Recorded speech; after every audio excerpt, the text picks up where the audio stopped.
mbokk yi ñu ngi leen di nuyu di leen ziar di amati mbégte jàkkaarloog yéen ngir jox leen seen xibaari météo mbokk yi lu yàggul dara ñu ngi doon nemmeeku ay taw ba ci suba tey jii rek jot nañoo nemmeeku taw fële ca Ndakaaru ci sowu réew mi donte ndox mi taxu koo bari sax nag waaye jàpp nañ ni niir yooyu noonu nga xam ni ay niir yu takku lañ dinañ fi desandi ci réew mi ci bët Saalum ci digg réew mi ak i tamit fële ca sow te ca noonu yaakaar nañ ni ba léegi du ñàkk ñu mën a nemmeeku ndox ci yenn gox yooyu bu ñu wëyeex animation satellite bi mbokk yi di ngeen gis ni ba léegi niir yi dinañu wëy di tàkku ndax boo leen xoolee asamaan si dina muuru ci gox yu bëri rawatina ci gox yi féetee ca boori géej waaye même ba ci digg réew mi jàpp bët Saalum ca noonu nag dinañu nemmeeku ngelaw goo xam ne dina bàyyeekoo ca bët Saalum jugee boori Guinée nar a remonté incha allah àndaaleeg tuuti guusaay prévision bisub tey jii nag li ko dalee ngoon jàpp guddi liñ ciy nemmeeku te mu fës ci mooy niir yu takku yi nga xam ne dinañu bëri ci réew mi te niir yooyu am nañu yaakaar ni mën nañoo joxe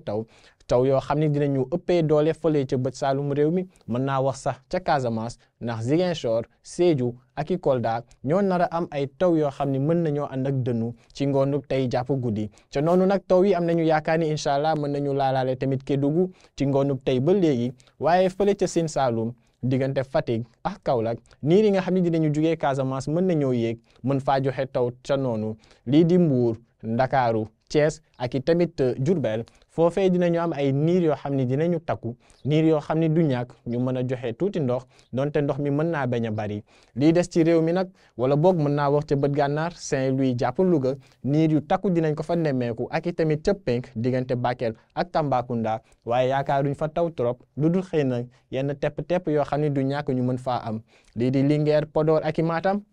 asamaan si dina muuru tuuti donte léeg-léeg jant bi dina xaw a fës waaye du bari waaye ca noonu nag mooy waral incha allah ca boor boobee tàngoor gi dinañ ko fa nemmeeku bu baax tàngoor goo xam ne dina ànd ak guusaay di ñàkkaloo nit ñi ak ay température yoo xam ne dinañu àgg ci fanweeri degré ak juróom comme ni ngeen koy gisee ci naataat gi ca Podor ak i tamit ca Matam Bakel moom nar a am température yoo xam ne dinañu yéeg ba àgg ci fanweeri degré ak juróom benn moo nar a ëpp ci réew mi digg réew mi tamit dina wéy di tàng donte dinañ fa nemmeeku ay niir ba léegi Ndakaaru mi nga xam ne incha allah fanweeri degré ak benn la nar a am comme température bi gën a kawe ci bis bi du tee ñu mën faa nemmeeku ba léegi tàngoor goo xam ni dina tax nit ñi mën a ñàkk ca noonu nag jàppale ni bët Saalum ba léegi dina wéy di tàng ak ay taw yoo xam ni incha allah foofee lañ nar a ëppee mbokk yi lii la ñu bëggoon a baaxee ci seen ngoonub tey jii di leen dig daje incha allah ci kanam ak beneen présentateur te di leen ñaanal jàmm wasalaam.